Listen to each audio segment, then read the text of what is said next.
இல்ல, பிரகாஷ் ராஜ் அவர்களுக்கு நான் ஒன்னே ஒண்ணு சொல்ல விரும்புறேன். நல்ல நண்பர் தான் இருந்தாலும் ஒரு விஷயம் சொல்ல விரும்புறேன்.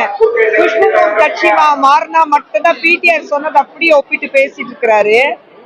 பிடிஆர் அவர்கள் கட்சியில அழகு பார்த்துட்டு ஒரு மந்திரி பதவி, ஒரு அமைச்சர் பதவிகள் கொடுத்துட்டு கிட்டத்தட்ட 9 பேர் திமுக பிறந்து திமுக வளர்ந்தவங்களா இருக்காங்களா?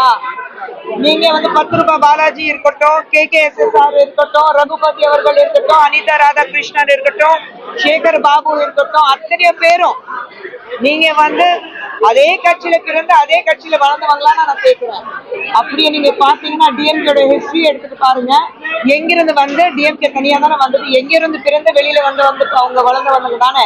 அப்ப டிஎம்கே ஹிஸ்டரி பத்தி என்கிட்ட மட்டும் பேச வேண்டாம்.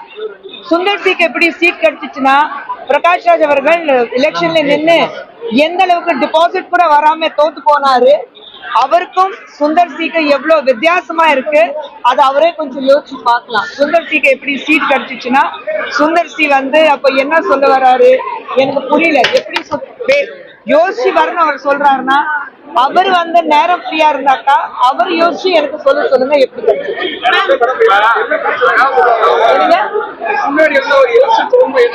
அரசியல் ஈடுபடல 3 நாளைக்கு வந்து அவருக்கே சீட்டு கிடைச்சது. சீட்டு கிடைச்சு அவருக்கே அதிர்ச்சியா தான் இருக்கும்.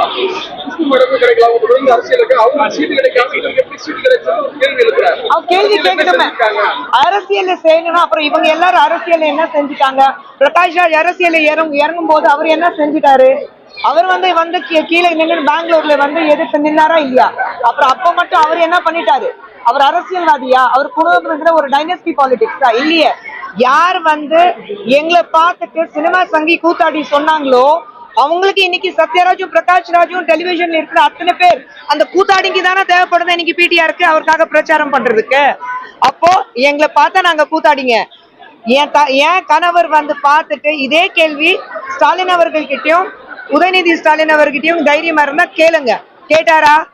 அப்போ இதே பிடிஆருக்கு எங்களை மாதிரி சினிமால இருக்குது கூத்தாடிங்க உங்க பப்ளிசிட்டி பண்றதுக்கு தேவைப்படுது இல்ல? அப்ப இது எந்த விதத்துல நியாயம்?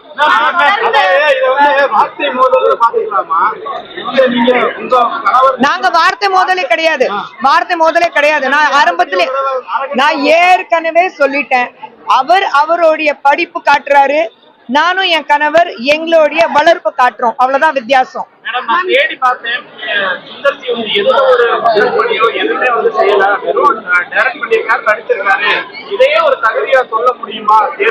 இல்ல பிடிஆர் அவர்கள் இன்னைக்கு அவர் பேர் சொல்ல வேண்டிய ஒரு நிலைமை இருக்கு. அவருடைய பேர் உச்சரிக்கிறதுக்கு எனக்கு ரொம்ப கேவலமா இருக்கு. அந்த அளவுக்கு அவர் இறங்கிட்டாரு. ஆனா இன்னைக்கு அவர் பேர் சொல்ல வேண்டிய ஒரு நிலைமை இருக்கு. நாங்க என்ன செய்யறோம்? எங்களுடைய வளர்ப்பு எப்படி இருக்குன்னா, எனக்கு பின்னாடி என் தாத்தா, என்னுடைய பாட்டி, என்னுடைய குடும்பம், என்னுடைய அப்பா, அது சொல்லிக்கிறதுக்கு யாருமே இல்லை. இன்னைக்கு சுந்தர் சி, குஷ்பு தமிழகத்துல இருக்கிற மக்களுக்கு தெரியுதுன்னா, சுத்தி அத்தனை பேர் நிக்கிறாங்கன்னா இன்னைக்கு உங்க பிரஸ் மீட்லயே மக்கள் எங்க பேர் வச்சுதான் எங்களுக்கு தெரியும். சரிங்களா? எங்க குடும்பத்தை பேர் வச்சுட்டு இல்ல டைனஸ்டி வச்சுட்டு மக்கள் எங்களை பார்க்கல. சோ நாங்க எங்களை சார்பாக நாங்க ஒரு பிராண்ட். நீங்க ஒரு பிராண்ட் சொல்லும் போது உங்களுக்கு உங்களுடைய பூர்வீகம் தேவைப்படுது, எங்களுக்கு அது கிடையாது. அதே சமயத்துல நாங்க எங்களுடைய வளர்ப்பு எப்படி இருக்குன்னா, நாங்க என்ன செய்யறோம்னா, என்ன வலது கையில என்ன செய்யறோம் அது இடது கைக்கு தெரியக்கூடாதுன்னு சொல்லி வளர்த்தாங்க. இது நாங்க பப்ளிசிட்டி பண்ணல. ஆனா இன்னைக்கு நான் சொல்றேன், நாங்க ஒரு ட்ரஸ்ட் வச்சிருக்கோம், அது யாருக்கும் தெரியாது. வருஷத்துல எத்தனையோ பேருக்கு பசங்க நாங்க படிக்க வைக்கிறோம். அது நாங்க பப்ளிசிட்டி பண்றது இல்ல. அதுக்காக என் மாமனார் பேர்ல ஒரு ட்ரஸ்ட் இருக்கு. இதுக்கு முன்னாடி நானும் சுந்தர் சார் எவ்வளவு செஞ்சிருக்கோம். ஐடில தானே இருக்காரு. வெறும் நான் எனக்கு பேர் வரணுங்கிறதுக்காக பப்ளிசிட்டி பண்ணிட்டு அந்த சீப் பப்ளிசிட்டி தேடக்கூடிய ஆளுங்க சுந்தர் சி, குஷ்பு கிடையாது.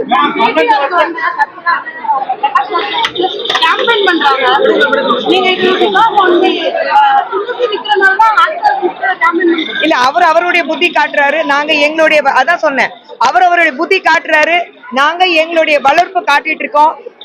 எங்களை வளர்த்த எங்களுடைய தாயார்கள் நாங்க ஏதோ அசிங்கமா பேசி அவங்களுடைய வளர்ப்பு மேல அவங்க வளர்த்த விதத்து மேல எந்த விதமான ஒரு பிளாக் மார்க் போடுறதுக்கு நாங்க தயாரா இல்ல. 12 வருஷத்துக்கு அப்புறம் தொடர்ந்து வந்து மோடி சார் வெற்றியா போட்டாங்க. 12 வருஷத்துக்கு இந்த மசோதா தோற்கடிக்கப்பட்டிருக்கு. இதை எப்படி பாக்குறீங்க?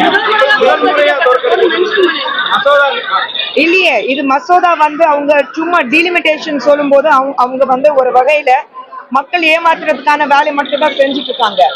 என்னன்னா இன்னைக்கு நீங்க பாத்தீங்கன்னா இந்த மசோதா அவங்க நிகாரிக்கிறதுக்கு காரணமும் வந்து அந்த 33% பெண்களுக்கான ஒரு அதுல ரெசர்வேஷன் பில் இருந்தது.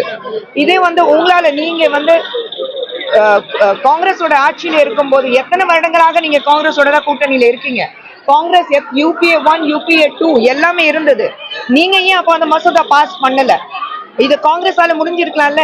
நீங்க கூட்டணியில தானே இருந்தீங்க. அப்ப ஏன் நீங்க பாஸ் பண்ணல இந்த மசோதா? அப்பவே சோனியா காந்தி பேசிட்டு இருந்தாங்க இதை பத்தி. அப்ப ஏன் இந்த மசோதா பாஸ் பண்ணல? இன்னைக்கு இந்த மசோதா பாஸ் பண்ண ஒரு நேரம் வரும்போது நீங்க வந்து பயந்தாங்கோலிங்க மாதிரி பின்னாடி வாங்கி போயிட்டு நாங்க பெண்களுக்கு எதிராக நிப்போம் நீங்க உறுதிப்படுத்திட்டீங்க. இந்த 33% பெண்களுக்கான ஒரு மசோதா இருந்தது. அது நீங்க வந்து நிகாரிச்சு பெண்களுக்கு முதுகுல குத்துற வேலை இல்லை. ஆனா இந்த முறை பெண்களுக்கு முதுகுல குத்துற வேலை செய்யல, நேர நெஞ்சில வந்து நீங்க குத்தி இருக்கீங்க. இது பெண்களுக்கு எதிரான ஒரு மசோதாவை நீங்க வந்து இம்மீடியட்டா வந்து எப்படியாவது இது தடுத்து நிறுத்தணும். பெண்கள் முன்னேற கூடாது.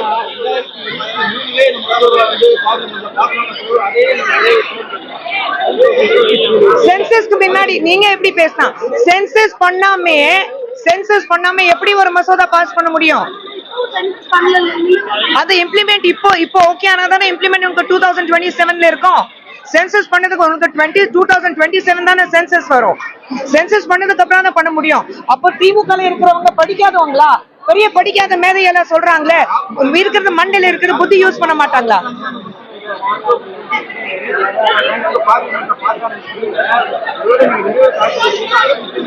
இல்ல ராகுல் காந்தி பத்தி பேசவே கூடாது. ராகுல் காந்தி அண்ட் திமுக கூட்டணி படிச்சு முட்டாளங்க இருக்கிறவங்க. அவங்க படிச்சு முட்டாளங்க தான் நான் சொல்வேன். பேசிக் சென்சஸ் 2011ல சென்சஸ் நடந்தது. 2021ல அந்த சென்சஸ் பண்ணிருக்கணும். கோவிட்னால அந்த சென்சஸ் பண்ண முடியல. அதுக்காக தான் 23ல வந்தது.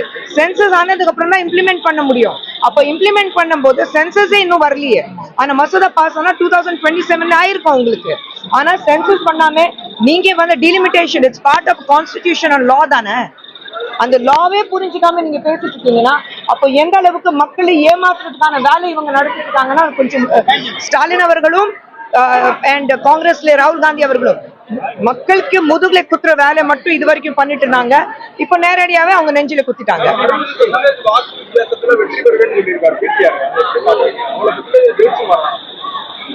அவர் பத்தி பேசின அவசியம் என் நேரத்தை வீணாக்க விரும்பல. நானு எனக்கு ரொம்ப முக்கியமானது என்னுடைய நேரம்.